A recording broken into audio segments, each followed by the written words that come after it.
Abramos la Biblia, hermanos, en Mateo capítulo número 24, el verso número 6, que nos va a ayudar a poder introducirnos en el tema. Dice así la palabra del Señor, Mateo 24, 6, Jesús hablando a sus discípulos acerca de esos momentos finales. Dice, ustedes oirán de guerras y de rumores de guerras, pero procuren no alarmarse. Es necesario que eso suceda, pero no será todavía el fin. Amén. Pueden tomar asiento, hermanos. La actitud del servidor frente al final de los tiempos. Creo que para todos nosotros no es ajeno ver que el mundo está en constante ebullición, ¿verdad?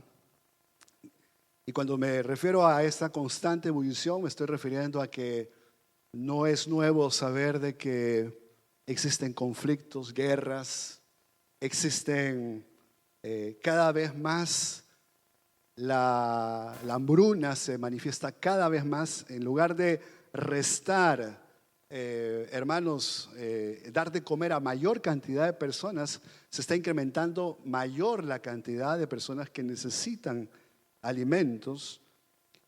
Nosotros vemos fenómenos naturales, epidemias que se propagan rápidamente y que estas epidemias ya dejan de ser epidemias porque no se focalizan en un territorio, sino que más bien se exportan, ¿no? O sea, se llama epidemia cuando se focaliza en un territorio y a un determinado cantidad de personas, pero se dice pandemia cuando esa enfermedad ya es a nivel continental.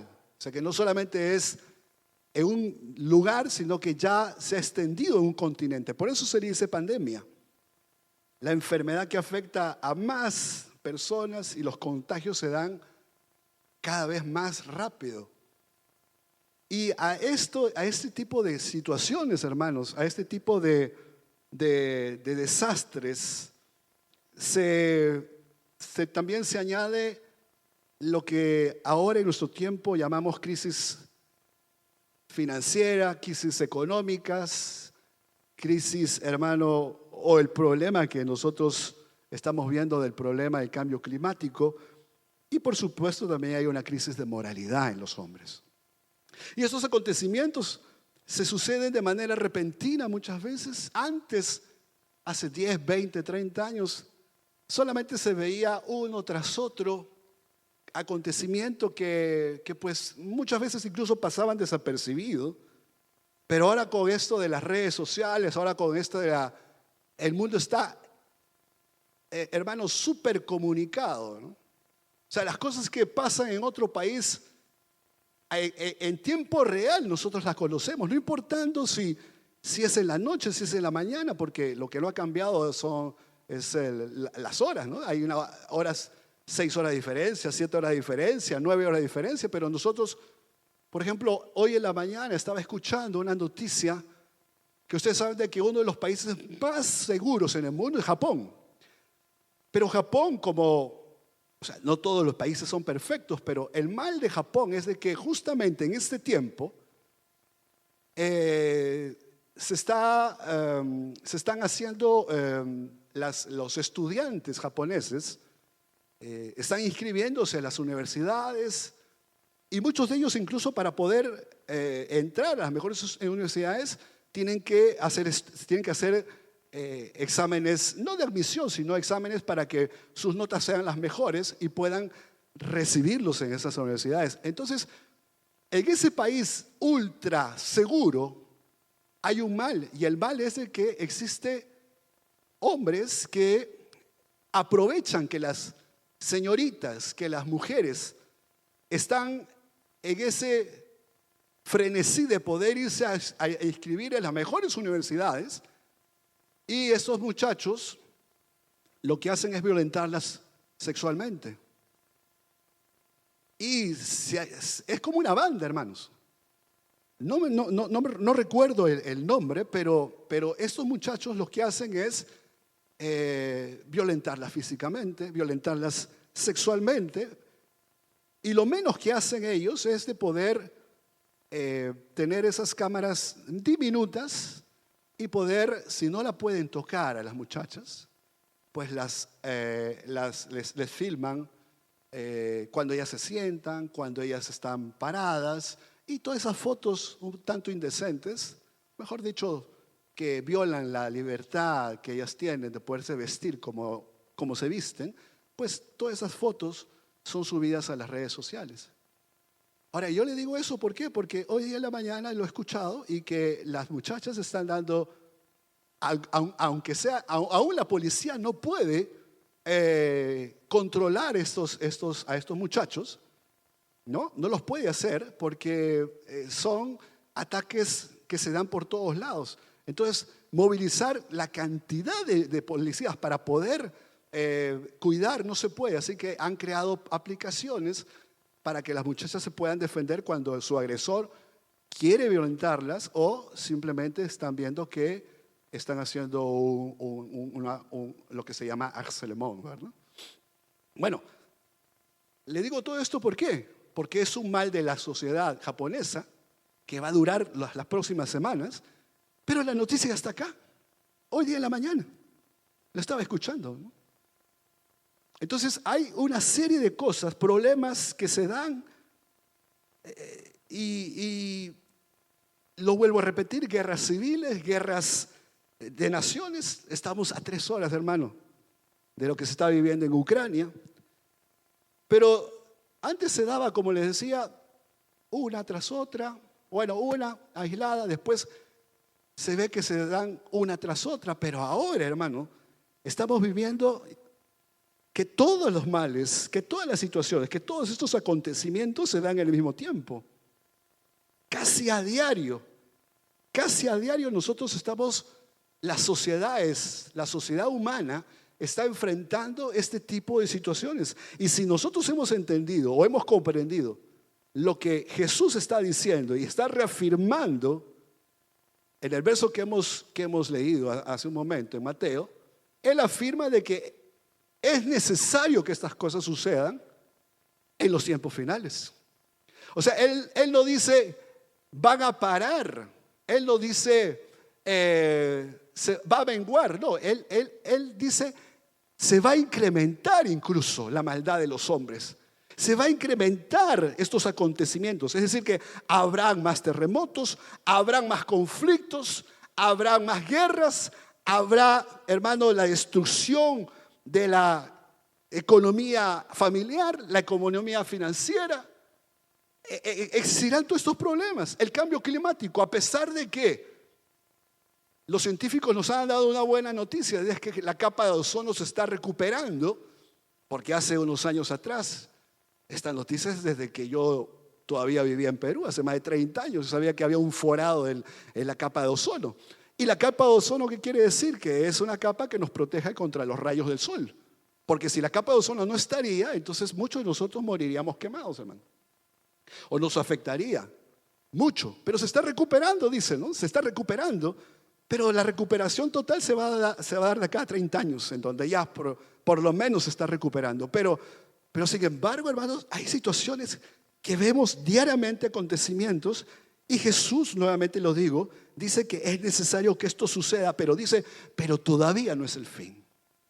Y si nosotros le preguntamos a los demás apóstoles de Jesús, ¿qué características ellos veían en esos tiempos finales que hermano, los tiempos finales no se refieren solamente a los tiempos que estamos acá, ¿verdad? Que casi 2000 años desde que Pablo escribió sus primeras cartas, o que Pedro comenzó a predicar, o que Santiago, que era el hermano del Señor, pues comenzó también a ser un líder y un apóstol en la iglesia de Jerusalén. Ellos también como que decían que en los tiempos finales sucederán tales cosas. ¿Y qué es lo que, por ejemplo, Pablo decía o se refería a los últimos días? Dice él, si usted me acompaña en la lectura, 1 Timoteo capítulo 4, el verso número 1, El apóstol Pablo, hablando de los tiempos finales, él dice que el Espíritu dice claramente en los últimos tiempos que algunos, dice, abandonarán de la fe.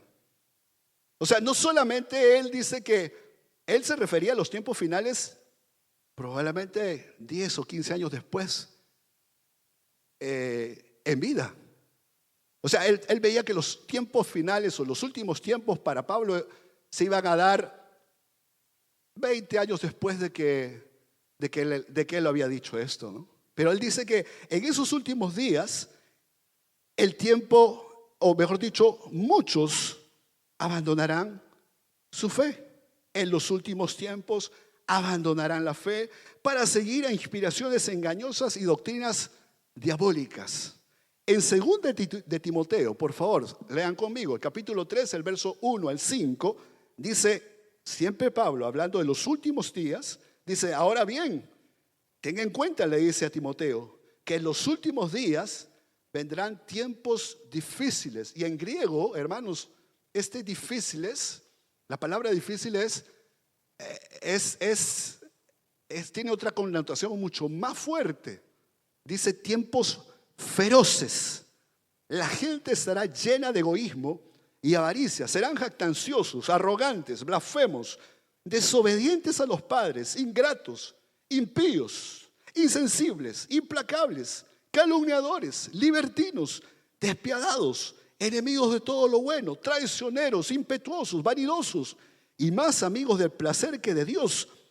Aparentarán ser piadosos, pero por su conducta desmentirán el poder de la piedad. Y le dice, con esa gente, amado Timoteo, ni te metas.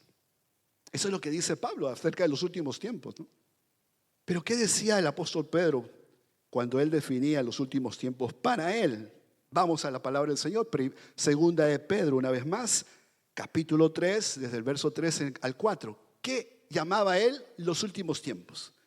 Dice Pedro, ante todo, deben saber que en los últimos tiempos o los últimos días vendrá gente burlona que, siguiendo sus malos deseos, se mofará.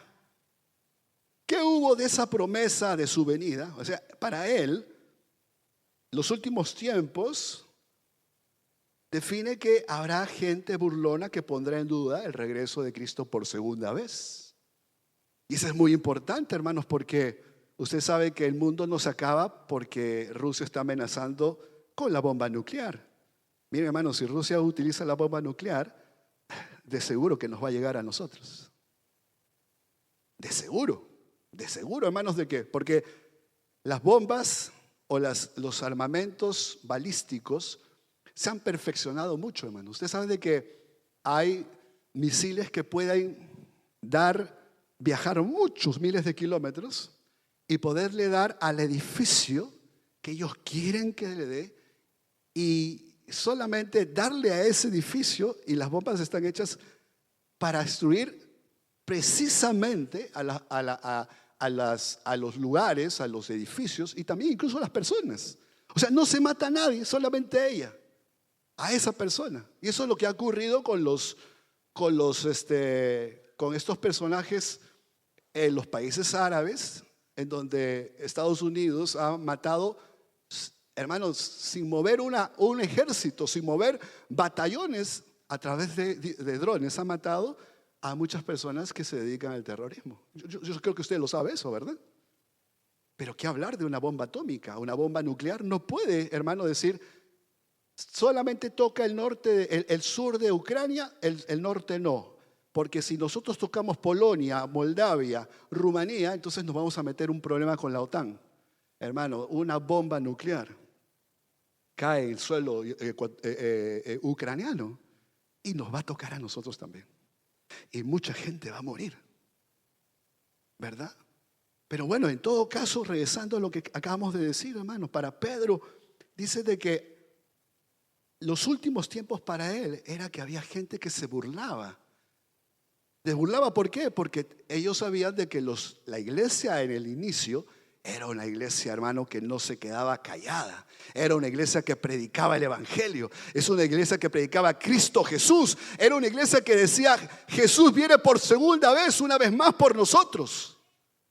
Hermano, pero si Jesús solamente había pasado, ¿qué? 5, 10 años o 15 o 20, y ellos ya estaban esperando la venida del Señor, y había gente que se burlaba. ¿Y cuando dicen ustedes que ha de venir? Se burlaba. Y parece ser que eso también es una burla actual de nosotros, que nosotros vemos, porque hay gente que también no cree que Jesús viene por segunda vez. Lo más triste es que incluso en la iglesia, ese advenimiento celestial del Hijo de Dios también está en tela de juicio. Mira, hermanos, Santiago, ¿qué es lo que él refería a los últimos días? Y él refería, y si me acompañan, Santiago capítulo número 5, el verso número 1, Santiago dice lo siguiente: ahora escuchen ustedes los ricos, lloren a gritos por las calamidades que se les viene encima. Se ha podrido su riqueza y sus ropas están comidas por la polilla. Se han oxidado de su oro y su plata. Ese óxido dará testimonio contra ustedes y consumirá como fuego sus cuerpos. Han amontonado riquezas, y eso que estamos en los últimos tiempos. Entonces, para Santiago, los últimos días se refiere a un tiempo donde se verá mucho egoísmo en la gente rica y en la gente adinerada. Y esto también es actual. Esta semana pasada, Forbes, que es una revista que da pues información acerca de las personas más ricas, y no solamente las personas son las mismas, sino que los mismos ricos del año pasado son los mismos ricos de este año. Pero lo curioso, hermano, es de que la riqueza de estas personas se ha incrementado el doble, incluso se ha incrementado el triple. Imagínense, hermano, eso. Y uno puede decir: pero ¿cómo puede ser? ¿Cómo puede ser de que estas personas sean más ricas? ¿Es que acaso la desgracia, la maldad de los hombres, la crisis, en lugar de hundirlos, en lugar de, hermano, de que sus riquezas disminuyan, cómo puede ser que aumentan? Justamente aumentan, hermano, porque una guerra a muchos mata, pero a otros los beneficia. La tecnología, hermanos, la tecnología. La vez pasada estaba escuchando de que todos aquellos que tenemos una tablet o un teléfono, ustedes saben de que los materiales que se utilizan no se encuentran aquí en Europa. Los materiales, los metales que se utilizan, hermanos, no se encuentran fácilmente aquí en estos países. Todo eso viene de países, hermanos, en donde abundan esos minerales, probablemente en su país y el mío. Pero ¿quiénes son los que los sacan? ¿Quiénes son los que los extraen? Los extraen niños, los extraen muchachas, los extraen jóvenes, que los explotan, hermano, para poder sacar el mineral, para poder sacar las materias primas, hermano, que no solamente es los teléfonos, las tablets, los ordenadores, sino que también la misma ropa que nosotros vestimos.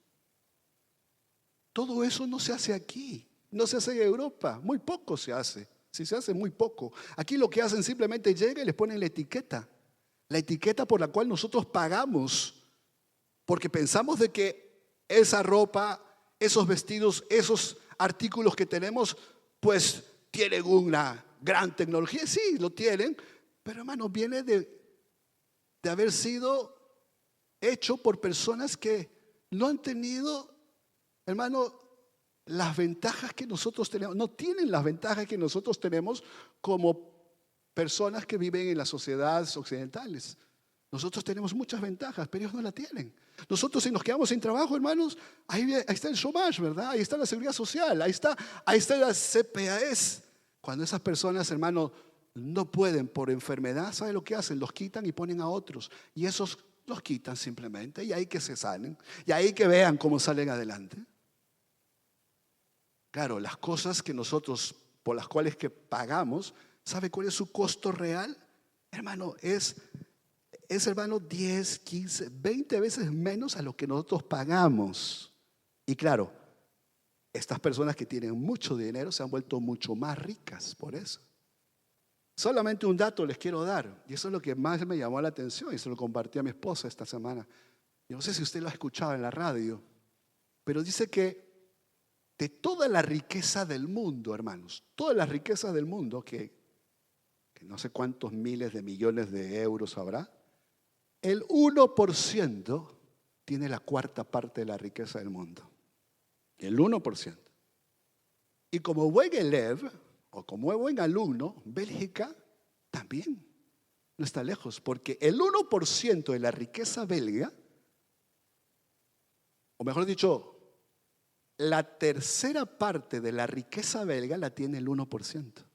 O sea que nosotros, todos nosotros, vivimos con las 3/4 partes, porque el 1% recae sobre la gente rica y se hacen más ricos.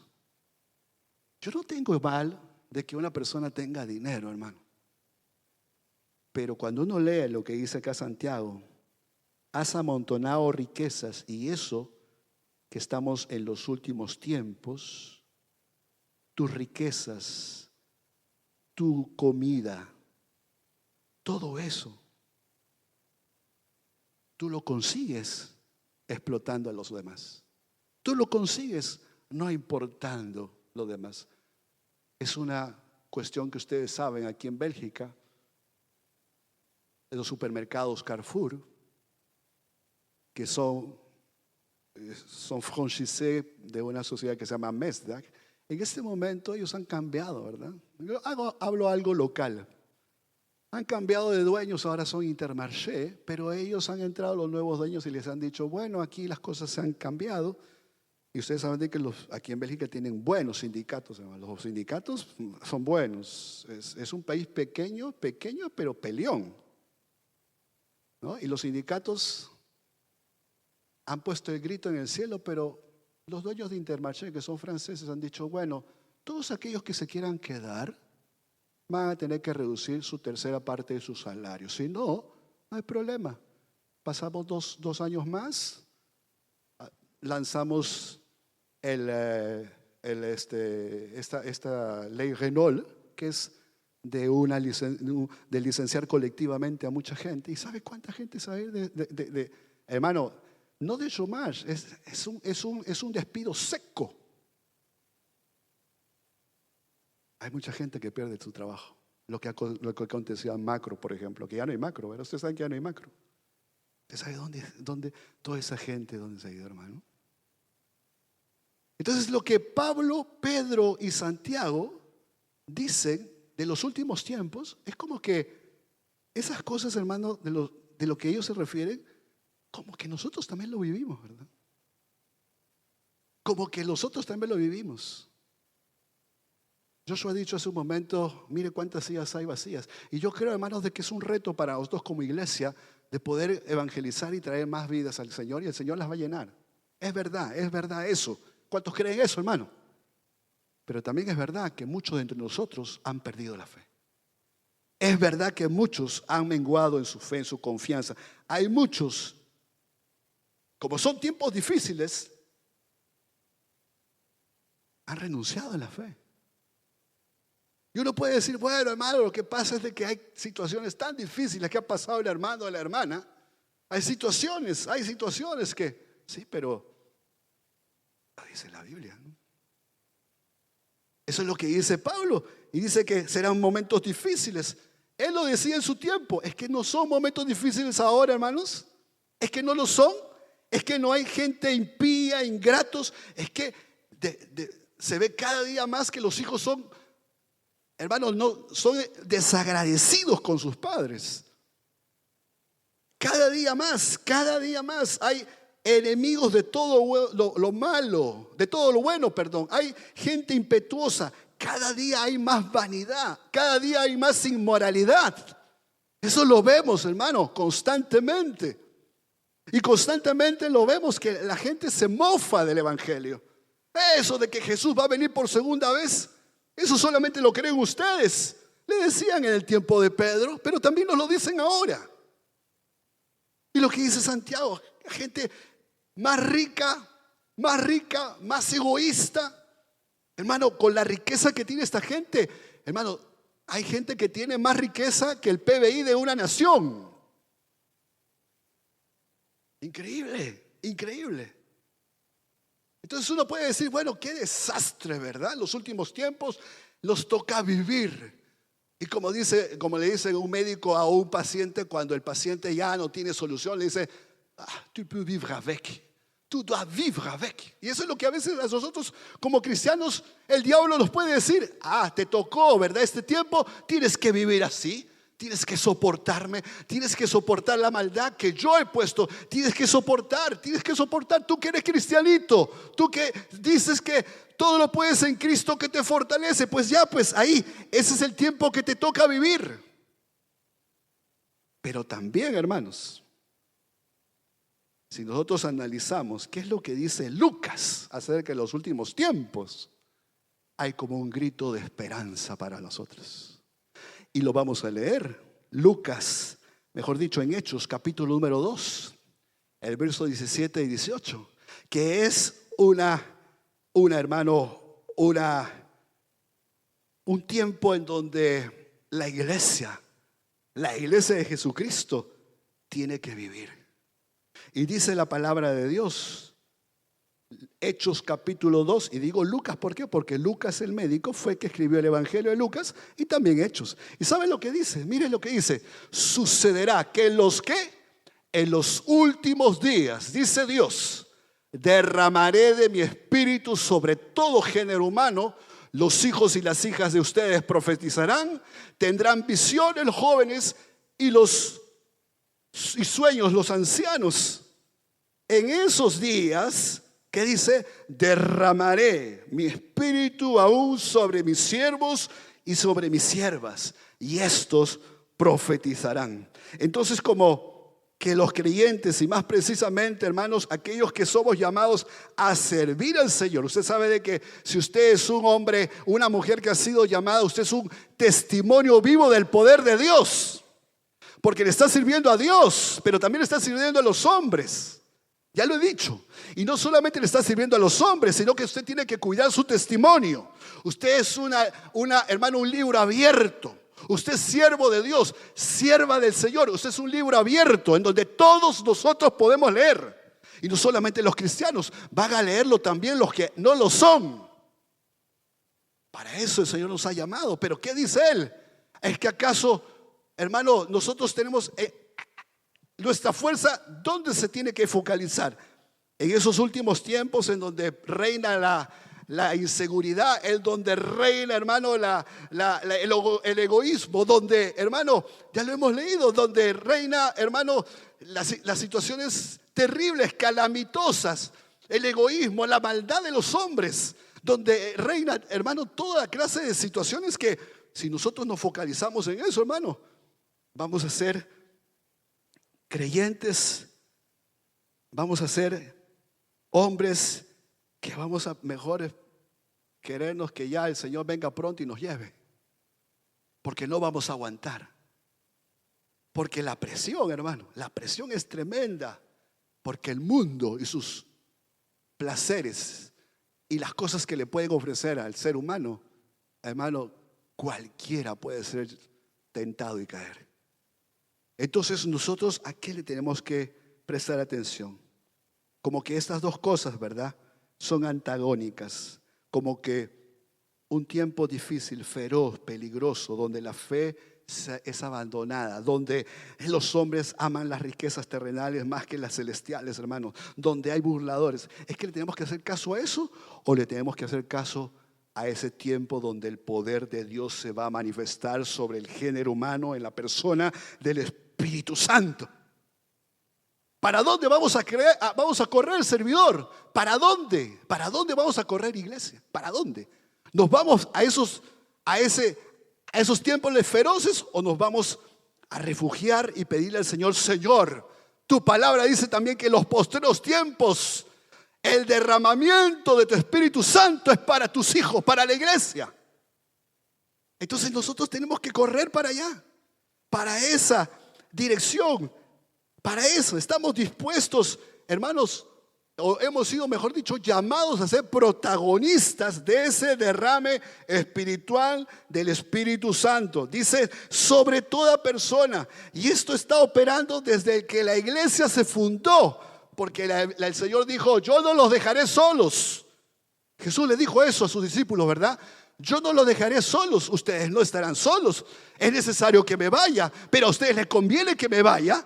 ¿Por qué? Porque yo enviaré al Espíritu Santo a morar con ustedes, a estar sobre ustedes, a estar en medio de ustedes, a que sea el abogado, a que sea el paracletos, el defensor de ustedes.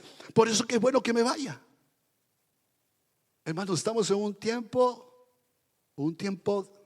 de gracia, un tiempo de misericordia, un tiempo en donde, hermano, la salvación que Dios otorga, hermano, es como que, mire, aunque usted no lo crea, hermano, aunque nosotros digamos, es que cada día es más duro compartir la palabra, es cada día es más duro que el corazón de los hombres se doblegue ante la palabra de Dios. Mire, no, hermano, no es duro. Lo que quiere Dios es de que nosotros hablemos y Él hará el resto. Él es el que contrista el corazón. Él es el que toca el corazón. Él es el que salva, el que hace todo. La operación de Dios en este tiempo, hermano, es mucho más poderosa que los tiempos anteriores. Porque dice en los postreros días. Y estamos en los postreros días. Y muchas personas todavía necesitan un poder, el poder transformador que ilumina el corazón y la mente de todos ellos. Eso es lo que quiere Dios. Y si este año tú le vas a servir a Dios, quiere contar contigo en ese sentido. Quiere que tú y yo podamos proclamar con valentía el día del Señor, el mensaje de salvación para los escogidos que Él ya tiene predestinado. Y no solamente Él quiere que pueda a través nuestro salvar a mucha gente, hermano, sino que también que esa palabra que fluya de nuestro corazón pueda también ser como testimonio de juicio para los paganos, porque sabemos que no todos se van a convertir, porque sabemos que no todos van a doblegar su corazón, porque sabemos que no todos van a ser salvos. Entonces la palabra que va a salir de nosotros, producto de ese derramamiento espiritual, va a ser una palabra de salvación para muchos, pero también de juicio para otros. Entonces, hermanos, y con esto concluyo, porque quiero que antes de hacer el nombramiento de los servidores, queremos que todos aquellos que le van a servir al Señor pasen aquí adelante y vamos a estar orando un momento con la iglesia. Pero quiero decir, hermanos, que como servidores y como aquellos que no le van a servir todavía este año al Señor, quiero decirles a todos ustedes, hermanos, de que el Señor nos ha llamado a vivir en su gracia, a vivir y anhelar momentos de visitación de la parte del Espíritu Santo, porque el Espíritu Santo quiere, hermano, siempre estar con nosotros. ¿Cuántos dicen amén a eso? El Espíritu Santo quiere moverse en tu vida. Quiere moverse en tu familia, quiere moverse en ese problema que tú tienes con tu esposo, con tu esposa. Quiere conquistar el corazón de tus hijos, quiere conquistar tu hogar, quiere que tú en tu hogar sea una casa de oración. Hermano, Él quiere sanarte, Él quiere liberarte, Él quiere, hermano, conquistar cada día más tu corazón. Pero tú tienes que correr hacia esa dirección. Que es verdad, no puedes vivir en negligencia de las cosas que están pasando a tu alrededor. En el mundo están pasando cosas. En el mundo, dice Jesús, encontrarás aflicción, pero no te preocupes. Yo he vencido al mundo y tú también lo vas a vencer. No te metas con el mundo, no estés participando de las cosas del mundo. Tú tienes que salvar ese mundo, pero esa salvación te la voy a otorgar yo. Yo voy a fluir por medio de ti para salvar al mundo. Pero soy yo, ven a mí. El Señor nos llama a venir a Él. Si el servicio que le vamos a dar este año al Señor, hermano, tiene que ser el mejor, 11 sobre 10. Tenemos que vivir con Él. Tenemos que anhelar su visitación. Tenemos que pedirle a Dios experimentar su poder en nuestras vidas cada día, diariamente, en comunión constante con Él, y que nuestros cultos públicos se manifiesten, hermanos, sanidades, prodigios, milagros, porque no ha cambiado. Dios es el mismo. Es el mismo. Entonces, ¿cuál es el problema? Dios no. El problema somos nosotros. El problema es dónde estamos corriendo. Nos vamos, hermano. Ay, sí, las cosas se están acabando, hermano. Qué tragedia, me he quedado sin trabajo. Mire, hermano, si se ha quedado sin trabajo, ya sabe por qué, ¿verdad? Porque estamos en los últimos días. Pero si nosotros le decimos, Dios mío, ayúdame, yo confío en ti, yo confío en tus promesas. Tú has dicho de que tú vas a cuidarme, tú has dicho que tú me vas a alimentar, tú has dicho que tú me vas a dar un sueño agradable, porque tú lo has dicho, porque yo soy la niña de tus ojos. Mira, hermano, las aves del cielo, mira, hermano, ellas no trabajan, dice la Biblia. No tienen, hermano, no trabajan, pero se visten de los mejores colores que tienen sus plumajes. No trabajan para comer, pero todas las aves tienen que comer. Y ustedes, hombres y mujeres, servidores y no servidores de poca fe, Dios nos va, hermano, a alimentar, nos va a dar lo necesario. Nos va a dar lo necesario. Entonces Dios quiere que en este lugar, hermano, hay gente que se tenga que salvar. Dios quiere sanar a los enfermos. Que haya milagros, hermano. Que pueda impactar. Estamos en los últimos tiempos. Estamos en los últimos tiempos. Entonces, hermanos, seamos fuertes. Seamos creyentes fuertes, valientes. Si miramos al mundo, vamos a ser creyentes temerosos. Si participamos de las cosas del mundo, vamos a ser creyentes pusilánimes, dudosos. Y hacia allá el mundo nos quiere llevar, ya lo he dicho. Viviremos derrotados, viviremos fracturados emocionalmente. Y estaremos viviendo solamente por nuestros intereses personales antes que por los intereses del evangelio. Yo no quiero vivir para el mundo. ¿Usted quiere vivir para el mundo? ¿Usted quiere ser mundano, hermano? ¿Usted quiere? Uno dice, uy, hermano, me está agrediendo. No, no le estoy agrediendo. Lo que le estoy diciendo es, o nos metemos realmente con el Señor, o anhelamos realmente ese derramamiento del poder del Espíritu Santo, o, hermano, estamos en el otro bando. Entonces hoy es el día en donde nosotros le vamos a decir al Señor, Señor, que tu derramamiento se dé entonces en esta iglesia y en mi vida. Que vivamos momentos colectivos. Joshua tuvo razón, poderoso el miércoles. Hermano, esos son los momentitos que hacen la diferencia en un servidor, en un hijo de Dios. Usted es servidor, ya sabe, hermano. Nada en la iglesia, nada lo que hagamos en la iglesia se hace por obligación. Nada hacemos por obligación. Pero si tú quieres que tu servicio sea el mejor y que no tu coordinador diga, este hermano, esta hermana ha servido bien, porque bueno, sí, yo creo que ha sido un servicio tranquilo, bien obediente ha sido. Mire, es mejor, es verdad, ¿verdad? Es verdad que los coordinadores tengamos, porque vamos a dar un parecer de usted al final del año, y eso se va a basar en su asistencia, eso se va a basar en la manera como usted ha trabajado, cómo usted ha servido a Dios. Pero acuérdese que un día, y con esto finalizo, usted estará delante del Señor y sabe lo que el Señor va a decir. Si lo ha hecho bien, va a decir, buen siervo fiel y prudente. A eso tenemos que apuntar.